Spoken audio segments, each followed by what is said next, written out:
If you love God, please subscribe in this channel, it's free, and comment I love God please. Since the dawn of civilization, humanity has looked to the heavens, pondering the most fundamental question that has ever been asked. Who created God? This question has echoed through every culture, from ancient scriptures to modern philosophies. While many have simply accepted that God is eternal, existing beyond the boundaries of time, it's a concept that begs further exploration. Why does everything else in the universe have a cause? Yet God is often considered the exception to this rule. If all things are created, why should God, the creator of all, be free from this cosmic law? Let's challenge the traditional understanding and take a deeper look. If everything in the universe, from the tiniest particles to the vastest galaxies, has a beginning, a starting point, and an origin, then why shouldn't we ask the same about God? What does it mean for our beliefs if we accept that even the eternal might have a starting point? As we delve deeper into this enigma, we will explore how ancient religious texts and modern scientific theories intersect, and how this question of creation shakes the very foundations of how we understand existence.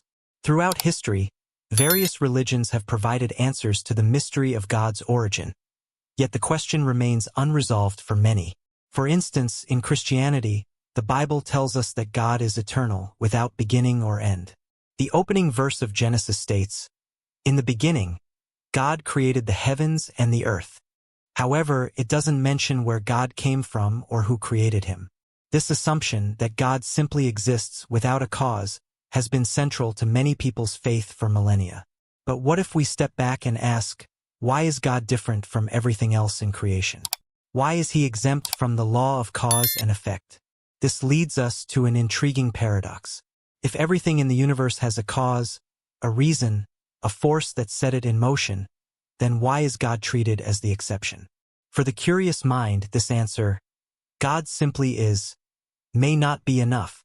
The question grows more complex the more we try to understand the vastness of creation, the grand design of the universe, and the very nature of life itself.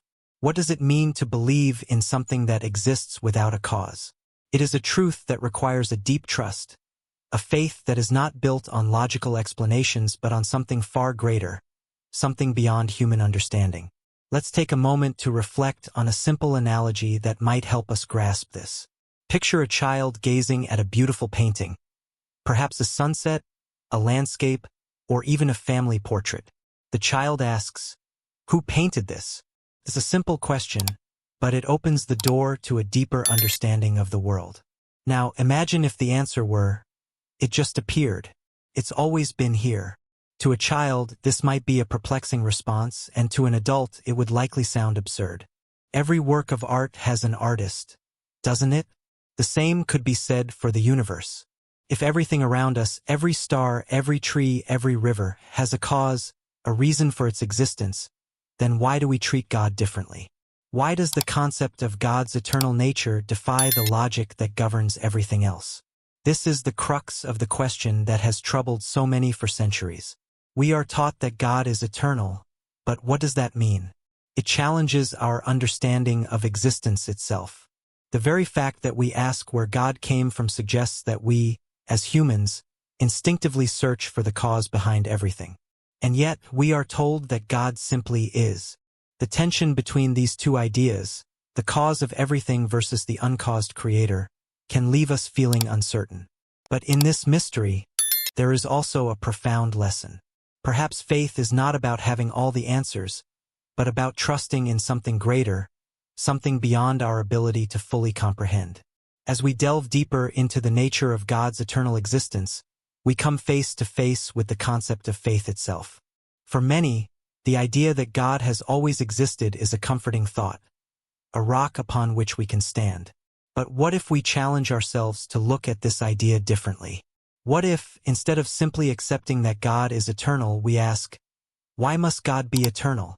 Is it possible that there is a deeper understanding behind the mystery of existence that transcends essence of existence itself?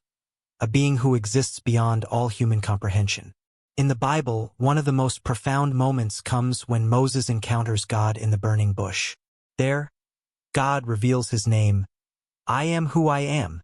This declaration points to the self-existence of God, He does not have a beginning or an end. God's name, I Am, emphasizes his eternal nature, highlighting that he is the foundation of all that exists. This is not just a philosophical claim.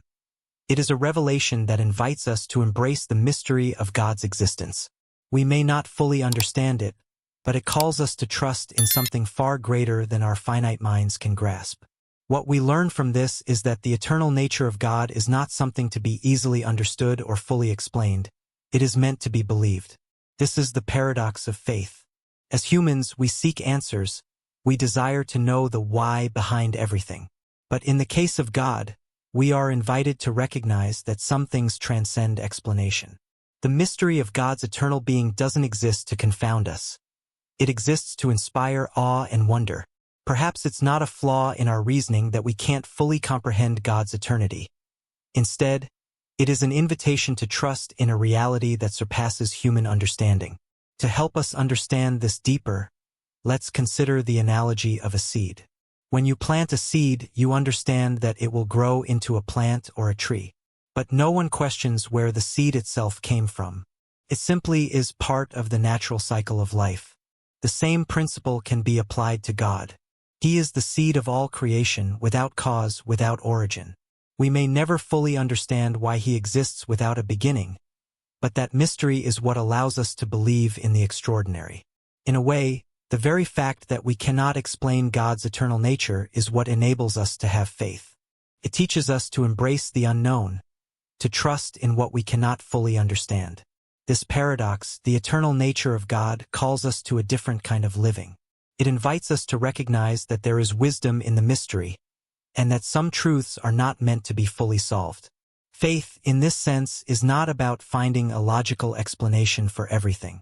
It's about recognizing that some questions are meant to stretch our imagination, to inspire us to look beyond the limitations of our understanding. As we continue on this journey to explore the origin of God and the nature of existence, we must hold onto the idea that not all answers can be given. Some things are simply meant to be believed. Now, let's take a step back and look at the bigger picture. Throughout history, many have wrestled with the question of who created God, some through religion, others through philosophy. Different traditions offer different perspectives, but they all share one thing in common: the idea that God's eternal nature transcends our limited understanding of time and space. In Christianity, for example, God is seen as the creator of everything, eternal and without beginning or end. Similarly, in Islam, God is described as the first and the last, emphasizing his eternal nature and independence from time. Both traditions accept that God exists beyond the boundaries of time, which is central to their faith. But what do these religious views teach us? They teach us that God's eternity is not something that needs to be solved, but something to be embraced with faith. In other traditions, such as Hinduism, the concept of divinity is also eternal, but it is understood in a slightly different way. Instead of a singular creator God, Hinduism speaks of Brahman, an unchanging, formless reality that is the source of all creation. Brahman exists beyond time and space, not as a creator in the traditional sense, but as the essence of existence itself. Here, the focus is on the eternal nature of the divine, but it is intertwined with the very fabric of the universe. What we can learn from this is that no matter the tradition, the recognition of God's eternal nature serves as a reminder that we cannot fully grasp the origins of the divine. We can only embrace the mystery and trust in something far greater than ourselves. As we reflect on these religious teachings, it's important to recognize that the question of who created God goes beyond religious texts and ancient traditions. It has also been a central theme in philosophical discussions. Aristotle, for instance, presented the idea of the prime mover, the first cause that set everything into motion. According to Aristotle, everything in the universe is in motion, and this motion must have a cause. However, there must be a first cause, an unmoved mover, that is not subject to this chain of causality. This idea aligns closely with the concept of God in many religious traditions, a being who exists outside of time, not bound by the rules of causality that govern everything else. But what does this mean for us today? It means that, for some, God is the necessary being who sustains all of existence, even though his own existence is beyond cause and explanation. Philosophers like Thomas Aquinas built on Aristotle's ideas, suggesting that God is not only the first cause but also the necessary being who upholds all things in existence. For Aquinas, God is not merely the origin of the universe but the foundation upon which everything rests. But even with this understanding, we are left with an important question. Why is God exempt from the principle of causality? Why does God exist without cause, while everything else in the universe has a beginning? This paradox challenges us to think beyond the logical framework we use to understand the world and invites us to trust in a reality that transcends our comprehension. This tension between causality and the nature of God leads us to question the very laws of existence. Philosophers like David Hume, during the Enlightenment, challenged the assumption that everything must have a cause. Hume argued that causality is not an inherent law of the universe but a construct of the human mind. We observe one event after another and naturally assume a cause and effect relationship. But Hume suggested that this is simply how we perceive the world, not necessarily how it actually works. This critique opens up a new perspective. What if the universe doesn't need a cause at all? What if everything simply exists without the need for a divine cause? Such a view challenges traditional theological arguments and raises profound questions about the nature of creation. Hume's radical questioning of causality invites us to consider a different possibility, that perhaps the very fabric of existence doesn't require a beginning or an origin. This idea aligns with some modern scientific theories, such as the multiverse hypothesis, which suggests that our universe might not be the only one. If there are countless universes, each with its own laws and properties, perhaps the concept of a single cause or origin loses its significance. If the universe can arise without cause, or if the universe simply exists as part of a larger eternal cycle, then the question of God's origin becomes even more complex. It challenges us to rethink our assumptions about the nature of creation and divinity itself. This brings us to one of the most fascinating concepts in modern cosmology, the idea of the multiverse. The multiverse theory proposes that our universe is just one of an infinite number of universes, each with its own set of physical laws and constants. In this view, the creation of any one universe might not require a divine creator, but could simply be a statistical inevitability. If there are an infinite number of universes, then the emergence of life-supporting conditions in at least one of them is bound to happen. The fine-tuning argument, traditionally used to suggest that the universe must have a creator, becomes less compelling in a multiverse scenario, because the perfect conditions for life could exist purely by chance. The existence of our universe, in this context, might simply be one of countless possibilities. However, the multiverse theory raises even deeper philosophical questions. If the universe is one of many, what does that mean for our understanding of creation? Does it reduce the need for a singular divine creator? Some might argue that in an infinite multiverse, the question of who created God becomes even more complex. But others suggest that God could still be the architect of this vast reality, the one who set the laws in motion that allow for an infinite number of universes to emerge. In this view, God's role as creator is not limited to a single universe but extends to the entire multiverse, making him the ultimate architect of all that exists. The multiverse doesn't necessarily eliminate the possibility of God. It could, in fact, expand our understanding of the divine.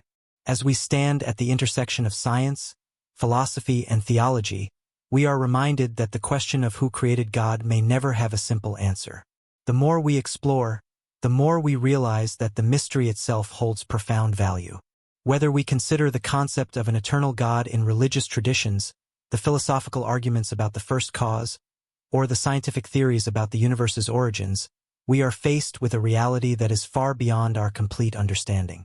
The very fact that we are still asking these questions suggests that there is something greater than ourselves, a mystery that drives us to explore, to seek, and to wonder. In the end, the search for answers is not just about finding a clear-cut solution. It is about embracing the unknown, accepting that some mysteries may always remain out of reach. This journey, filled with questions and uncertainty, invites us to live in awe of the vastness of existence. The mystery of God's origin, the beginning of the universe, and the nature of creation itself teaches us a valuable lesson. that there is beauty in the unknown. And perhaps the greatest truth lies not in the answers we uncover, but in the questions we continue to ask. So, as we continue our journey through the mysteries of existence, let us embrace the awe that comes with not knowing, and allow the mystery to guide us forward.